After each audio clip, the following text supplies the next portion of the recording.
다 같이 사도신경으로 신앙백가심으로 새벽기도를 하나님께 드리시겠습니다. 나는 전능하신 아버지 하나님 천지의 창조주를 믿습니다. 나는 그의 유일하신 아들 우리 주 예수 그리스도를 믿습니다. 그는 성령으로 잉태되어 동정녀 마리아에게서 나시고 본디오 빌라도에게 고난을 받아 십자가에 못 박혀 죽으시고 장사된 지 사흘 만에 죽은 자 가운데서 다시 살아나셨으며 하늘에 오르시어 전능하신 아버지 하나님 우편에 앉아 계시다가 거기로부터 살아있는 자와 죽은 자를 심판하러 오십니다. 나는 성령을 믿으며 거룩한 공교회와 성도의 교제와 죄를 용서받는 것과 몸의 부활과 영생을 믿습니다. 아멘. 찬송가 276장 찬양하시겠습니다. 찬송가 276장입니다.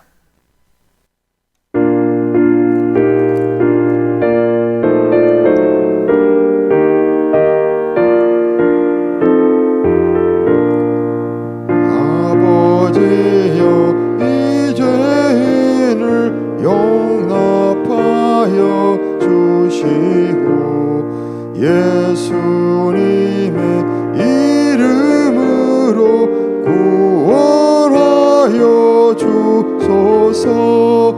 아버지를 떠나산지 벌써 오래되었고 험한 길에 고난 몸이 이제 돌아옵니다.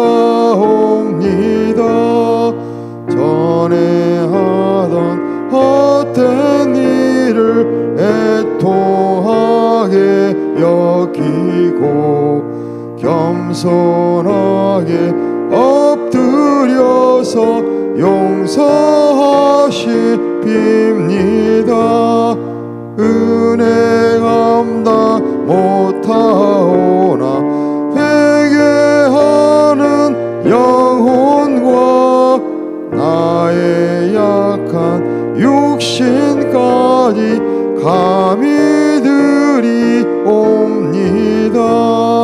나의 죄를 사하시려 주님 죽으셨으니 그 공로를 의지하여 주만 의지합니다.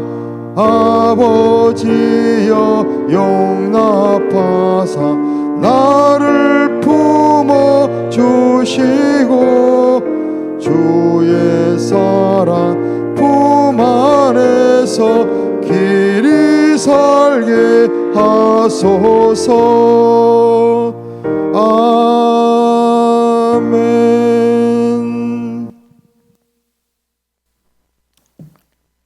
하나님 말씀 함께 보겠습니다. 구약 성경 레위기 6장 1절에서 7절까지 말씀입니다.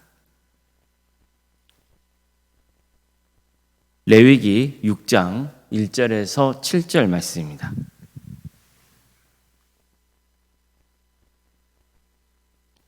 레위기 6장 1절에서 7절까지 말씀을 교독하시겠습니다.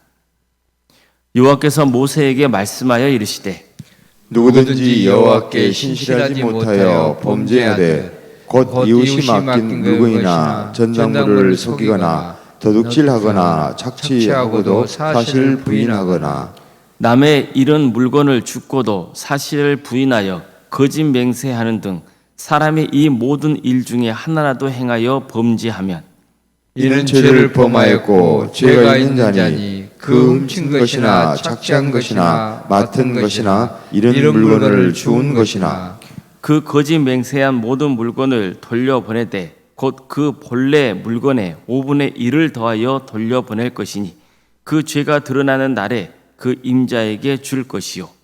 그는 또 그 속건 제물을 여호와께 가져갈지니 곧 내가 지정한 가치대로 양떼 중 흠 없는 순양을 속건 제물을 위하여 제사장에게로 끌고 갈 것이요. 제사장은 여호와 앞에서 그를 위하여 속죄한즉 그는 모든 허물이든지 무슨 허물이든지 사함을 받으리라. 아멘. 오늘도 새벽기를 드리며 하나님의 은혜를 간구하는 모든 성도님들의 삶의 자리마다 또 하나님께서 친히 세우시고 다스리시는 도함교회 위에 하나님의 은혜와 평강이 충만하기를 주님의 이름으로 축원합니다. 속건제는 속죄제와 마찬가지로 잘못한 것을 용서받기 위해 드린 제사였습니다. 특히 배상과 관련된 제사였습니다. 성경은 속건제를 바치지 않은 경우를 크게 세 가지로 설명을 합니다. 첫째, 하나님께 바쳐진 성물에 대해서 부지 중에 잘못을 범한 경우입니다. 여기서 성물은 하나님께 바쳐진 모든 것입니다. 성막에 설치된 기구들이나 비품들, 하나님께 바친 제물들, 또 제사장들만 취할 수 있는 의복이나 음식 등 이런 모든 것들을 가리킨다고 볼 수 있습니다. 만약 하나님께 바쳐진 성물에 대해서 부지간에 잘못을 했을 경우 흠없는 순양을 바쳐야 했습니다. 뿐만 아니라 5분의 1의 배상금도 더 얹어서 제사장에게 바쳐야 했습니다. 이것은 그만큼 하나님께 바친 성물은 귀한 것이고 함부로 취급하거나 사적인 용도로 사용하면 안 된다는 것을 가르쳐주고 있는 겁니다. 하나님께 바쳐진 모든 것은 거룩한 것입니다. 성스러운 것이죠. 그렇기 때문에 하나님께 바쳐진 성물을 거룩하게 여겨야 한다는 거예요. 절대로 성물을 세속적인 목적으로 또 자기를 위해서 사용하는 것은 그의 부지간에 실수로 일어난 일을 하더라도 하나님을 모독하는 것이고 신시하지 못한 짓이 되는 겁니다. 이런 죄를 범했다면 속건제를 드려야 됩니다. 흠없는 양과 함께 자신이 범한 것의 20%의 가치에 해당하는 벌칙금을 내야 했습니다. 예를 들면 제사장의 몫으로 되어 있는 음식을 취했다거나 또 바쳐진 예물이나 11조 등을 제대로 바치지 않았을 그런 경우입니다. 두 번째로 속건제를 드려야 하는 경우는 부지 중에 하나님의 계명을 하나도 어겼을 경우입니다. 하나님께서 하지 말라고 명하신 것 중에서 어떤 것을 어겼을 경우 비록 이게 하나님의 계명을 어긴 것인지 몰랐다 해도 줘야 된다는 거예요. 즉 거룩한 것을 속되게 한 것이라고 볼 수 있습니다. 성막이나 하나님께 드린 모든 예물들, 그 제사장에게 저지른 모든 죄가 여기에 해당이 됩니다.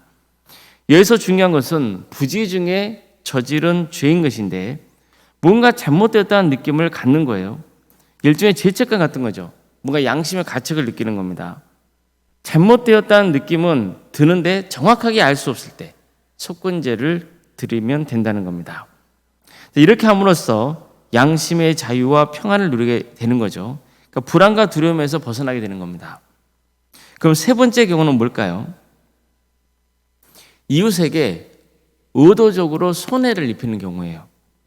성경을 보면 구체적인 사례가 나옵니다.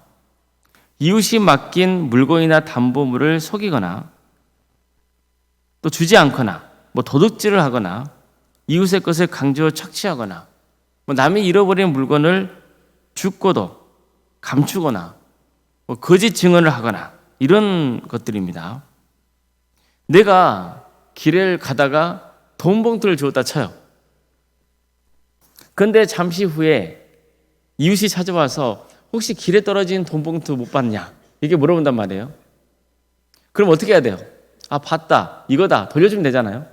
근데 순간 나는 못 봤다고 잡아떼는 거예요. 돈에 대한 욕심이 거짓말을 하게 한 거죠. 그래서 이웃이 돌아갔어요. 근데 잠시 후에 곰곰이 생각해 보니까 내가 미쳤구나 이 생각이 드는 거예요. 양심이 찔리는 거죠. 그럼 어떻게 해야 됩니까? 먼저 그 이웃을 찾아가야죠. 그리고 이웃에게 용서를 구해야 됩니다. 내가 잠시 돈에 눈이 멀어서 어떻게 됐나 보다. 미안하다. 이렇게 사과해야 돼요. 그리고 거기에다가 20%를 더 얹어서 줘야 됩니다. 이렇게 하는 이유는 용서와 화해를 위해서예요. 그러니까 진심으로 내가 당신에게 용서를 구하고 있고 당신과 화해하기를 바란다는 마음으로 이렇게 해야 된다는 거예요. 그러니까 말로만 아니라 직접 행동으로 보여줘야 된다는 거죠. 마음을 다해서 진심으로 용서를 구해야 한다는 거예요. 그런 다음에 하나님 앞에 나와서 속건제를 드려야 한다는 거예요. 여기서 우리가 유념해서 봐야 할 게 있어요. 이웃에게 손해를 끼쳤다면 먼저 누구를 찾아가는 거예요? 하나님이에요? 아니면 이웃이에요? 이웃을 찾아가는 거예요. 그리고 그 사람에게 용서를 구하고 그 다음에 하나님 앞에 가서 속건제를 드려야 한다는 거예요. 즉 하나님과의 관계를 해결하기 전에 누구와의 관계를 먼저 해결하라는 거예요? 이웃과의 관계를 해결하라는 거예요. 그리고 난 다음에 하나님께 나와서 죄를 용서받으라는 거죠. 예수님도 이렇게 말씀하십니다. 그러므로 예물을 제단에 드리려다가 거기서 내 형제에게 원망 들을 만한 일이 있는 것이 생각나거든 예물을 제단 앞에 두고 먼저 가서 형제와 화목하고 그 후에 와서 예물을 드리라. 너를 고발하는 자와 함께 길에 있을 때에 급히 사화하라. 그 고발하는 자가 널 재판관에게 내어주고 재판관이 옥리에게 내어주어 옥에 가둘까 염려하라. 진실로 내게 이르노니 내가 한 푼이라도 남김이 없이 다 갚기 전에는 결코 거기서 나오지 못하리라. 자, 예수님도 보세요. 하나님께 제물을 드렸는데 형제에게 원망 들을 만한 일이 생각나면 먼저 그 형제를 찾아가서 화해하고 그런 다음 성전에 와서 예물을 드리라 말씀하고 있죠. 이처럼 예수님도 속건제의 정신을 일깨워주고 있는 겁니다. 속건제는 하나님께 부지간이든 의도적이건 간에 잘못한 게 있으면 하나님께 배상을 해야 한다 가르쳐져요. 뿐만 아니라 사람에게 손해를 끼쳤다면 그 사람에게 합당한 배상을 하고 그런 다음에 비로소 하나님께 용서를 구해야 한다고 말씀하고 있는 겁니다. 따라서 이웃에게 해를 끼쳤는데도 불구하고 그에 대한 합당한 배상도 하지 않고 진심으로 용서를 구하지 않은 상태에서 하나님께 예배를 드리고 그런 다음에 내가 죄 용서를 받았다고 말하는 것은 아주 그릇된 태도인 거예요. 이건 위선적인 신앙생활을 하는 거예요. 하나님께 절대 기뻐하지 않으십니다. 하나님을 악용해서 자신을 짓누르고 있는 죄책감에서 벗어나려는 그런 어리석은 수작에 불과한 거예요. 하나님은 우리에게 이런 식으로 신앙생활하라고 가르쳐주지 않으셨어요. 자신이 어떤 식으로든 이웃에게 해를 끼쳤으면 그에 따른 합당한 보상을 해줘야 합니다. 그리고 용서를 진심으로 구해야 돼요. 이게 예배자의 삶입니다. 우리가 이런 것을 간과하기 때문에 세상 사람들 눈에 기독교인들은 위선자라는 비난을 듣게 되는 거예요. 우리는 그래서는 안 됩니다. 특히 이웃에게 피해를 입히는 경우 본문에서 암시하는 것 중 하나는 하나님의 이름으로 죄를 짓는 거예요.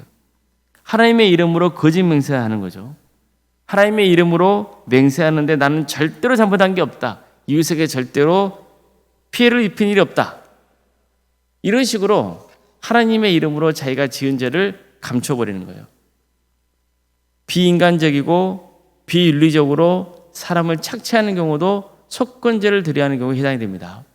예를 들어서 회사에서 내가 사장이란 말이에요.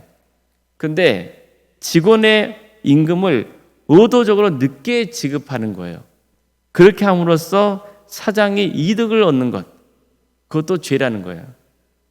또 이런 것도 있어요. 빚을 갚지 못한 사람의 재산을 내가 취득하는 경우예요. 상대방의 빚을 못 갚았어요. 그래서 그에 따른 재산을 내가 취득을 했어요. 이것은 법적으로는 전혀 문제가 안 돼요. 그렇지만 이웃의 재산을 취해서 그 이웃이 생계에 어려움을 겪거나 생명이 위태롭게 된다면 그것도 역시 착취로 보는 거예요. 죄라는 거예요.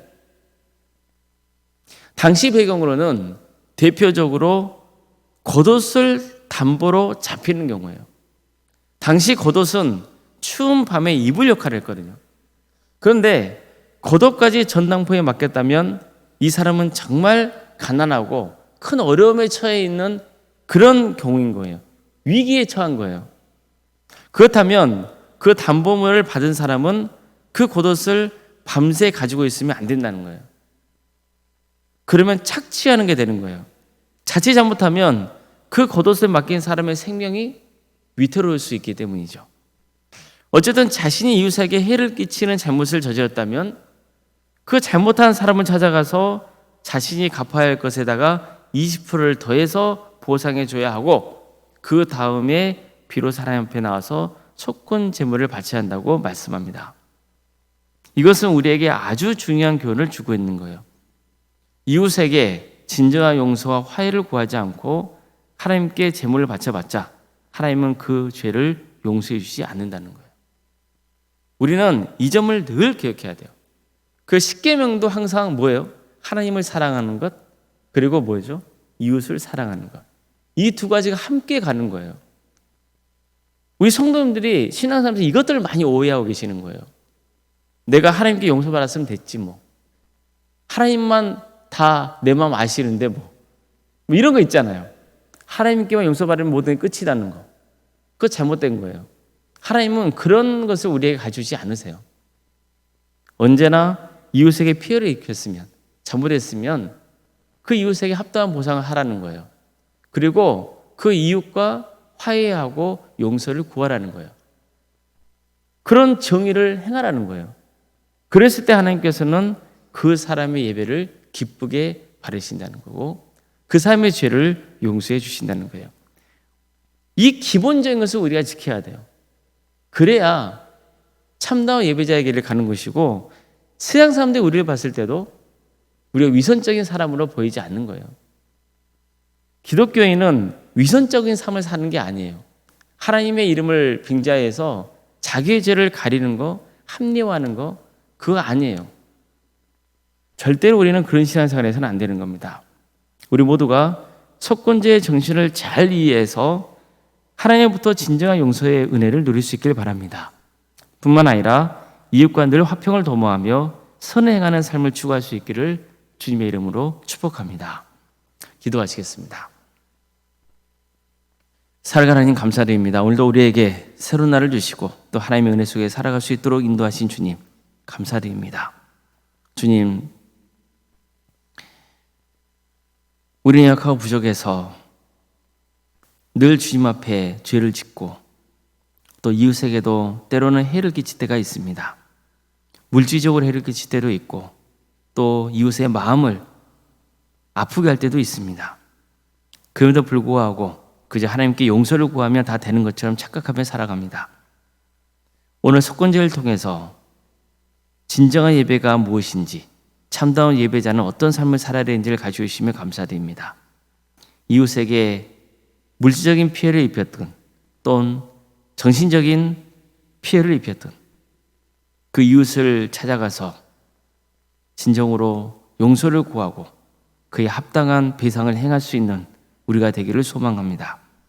그래서 우리가 참된 예배자로서 하나님 앞에 나아갈 수 있기를 소망하오니 주님, 우리에게 그런 마음을 허락하여 주시옵소서. 우리가 부지간에 죄를 짓고 또 그게 죄인 줄 모르고 살아갈 때도 많사오니 성령님께서 우리 가운데 임재하여 주셔서 그게 죄인 것을 깨닫게 해주시고 그래서 회개하며 삶을 바꾸는 역사가 있게 하여 주시옵소서. 사랑의 하나님, 도함교회를 세워주시고 지금까지 함께해 주신 은혜에 감사를 드립니다. 주님께서 도함교회를 세우셨으니 친히 이 교회의 주인이 되어주시고 우리 성도들을 주께서 늘 지켜주시며 선한 길로 인도하여 주시고 우리 모두가 함께 주님의 은혜 안에서 살아갈 수 있도록 인도하여 주시옵소서. 때로는 서로 마음이 맞지 않아서 상처가 되는 경우도 있지만 서로 용서하고 또 품어주고 또 화합하면서 나갈 수 있도록 인도하여 주시고 그래서 우리 도함교회가 정말 하나님의 사랑을 충만하게 누릴 수 있는 교회가 되게 하여 주시옵소서. 사랑의 주님, 우리 성도들의 가정을 주께서 기억하여 주시고 그의 삶의 자리 가운데 함께하여 주시옵소서. 유치원 질병 가운데 어려움에 처해 있는 성도들이 있습니다. 치료 중에 있는 성도들 주님께서 함께하여 주셔서 회복될 수 있도록 인도하여 주시고 또 병원에서 입원 치료를 받고 있는 성도들도 속히 퇴원하여서 예배자에 나올 수 있도록 인도하여 주시옵소서. 또 마음이 상한 자들이 있습니다. 주님께서 그런 영혼들이 있다면 치유하고 회복시켜 주시옵소서. 또 어떤 경우에도 그릇된 길로 가지 않도록 늘 우리를 붙들어 주시고 하나님께서 친히 함께하여 주셔서 늘 우리가 바른 진리의 토대 위에 서 있게 하여 주시며 하나님의 뜻을 온전히 행할 수 있는 복된 성도들이 다 될 수 있도록 인도하여 주시옵소서. 몸이 너무 불편하여서 예배자 나오지 못하는 성도들도 있습니다. 주님 그들을 긍휼히 여겨 주십시오.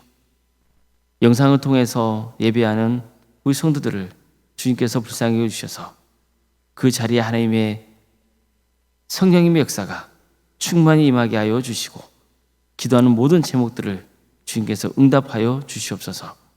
학업으로 직장으로 또 군복무로 여러 형편 가운데 해외에 나가 있는 우리 성도들이 있사오니 주님 그들의 삶을 주께서 지켜주시고 특별히 안전을 지켜주시며 그들이 구하는 그 자리에서 참된 예배자의 길을 갈 수 있도록 인도하여 주시옵소서.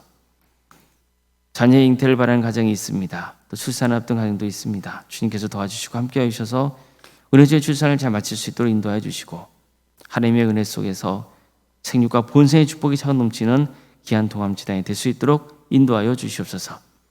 우리의 주어진 자녀손들 그들의 삶 가운데 주께서 늘 함께하여 주시고 그들에게 주어진 은사와 달란트로 하나님께 영광 돌리는 삶의 길을 갈 수 있도록 도와주시며 대를 이어서 믿음의 명가를 세워져가는 축복을 허락하여 주시옵소서. 취업과 결혼을 위해서 또 수능을 위해서 기도 중에 있고 준비 중에 있는 우리 성도들이 있사오니 주님 새 길을 열어주시옵소서. 주님께서 함께하여 주셔서 정말 하나님의 은혜 속에서 새로운 역사를 이루어갈 수 있도록 인도하여 주시옵소서. 사업장과 직장을 위해서 기도합니다. 우리 성도의 사업장을 지켜주시고 선한 길로 인도하여 주시옵소서. 우리 성도들이 구하는 그 자리가 하나님의 축복이 임하는 복된 자리가 될 수 있도록 인도하여 주시고 성도의 사업장과 직장의 자리가 하나님께 영광이 되는 복된 자리가 될 수 있도록 축복하여 주시옵소서. 우리에게 여러 부서를 가시며 감사드립니다. 각각의 부서가 은혜 중에 잘 진행될 수 있도록 인도하여 주시고 이 귀한 사역을 통하여서 하나님의 역사가 충만하게 임하는 거룩한 동암기회가 되게 하여 주시옵소서. 오늘 소영과 사모님 성령 충만케 하여 주시고 평안의 축복을 보여주시며 믿음의 명가를 세워져 갈 수 있도록 도와주시고 섬기시는 교회 위에 하나님의 축복과 은혜가 차고 넘치는 역사가 있게 하여 주시옵소서. 우리 교회 귀한 직분자를 허락하시며 감사드립니다. 주어진 직분을 겸손하게 잘 감당하여서 하나님께 영광 돌리는 귀한 삶의 길을 갈 수 있도록 인도하여 주시옵소서. 주님 내일은 주일입니다. 우리 성도들 주일을 잘 준비할 수 있도록 인도하여 주시고 그래서 하나님을 예배할 때 기쁨과 감사가 차고 넘치게 하여 주시며 또 말씀을 통해서 변화되는 역사가 있게 하여 주시옵소서. 정말 동암철단에 많은 영혼들을 불러주시어 회개하고 주님께로 돌아오는 역사가 있게 하여 주시옵소서. 이 나라의 하나님의 정의와 공의가 바로 세워지게 하여 주시옵소서. 이 나라에 산적한 여러 가지 문제들이 있습니다. 많은 갈등의 요소가 있습니다. 주님 합력하여 선을 이루는 민족 되게 하여 주십시오. 억압받는 북한 동포들 주께서 기억하여 주시옵소서. 하나님의 때에 평안한 통일을 이룰 수 있도록 인도하여 주시옵소서. 주님 이 민족을 지켜주시옵소서. 하나님 나라를 위해 헌신하고 있는 목회자들과 선교사들 주께서 긍휼히 주셔서 그들의 삶의 자리를 지켜주시고 그들의 헌신을 통하여서 많은 구원의 열매가 맺어주는 축복을 허락하여 주시옵소서. 주님 전 세계적으로 전쟁과 또 자연재해 여러 포악과 폭정이 끊이지 않고 있습니다. 주님 악한 권세자들은 반드시 하나님의 때에 심판하여 주시고 고통당하는 우리 이웃들이 속히 삶을 회복하고 치유되는 역사가 있도록 주님 함께하여 주시옵소서. 하나님의 평강의 역사가 임하는 축복을 허락하여 주시옵소서. 오늘 하루의 삶도 주님께 온전히 의지합니다. 도와주시고 함께하여 주시옵소서. 모든 것 주님께 의지하오며 살아계신 예수님의 이름으로 기도드리옵나이다. 아멘. 하늘에 계신 우리 아버지, 아버지의 이름을 거룩하게 하시며 아버지의 나라가 오게 하시며 아버지의 뜻이 하늘에서와 같이 땅에서도 이루어지게 하소서. 오늘 우리에게 일용할 양식을 주시고 우리가 우리에게 잘못한 사람을 용서하여 준 것 같이 우리 죄를 용서하여 주시고 우리를 시험에 빠지지 않게 하시고 악에서 구하소서. 나라와 권능과 영광이 영원히 아버지의 것입니다. 아멘.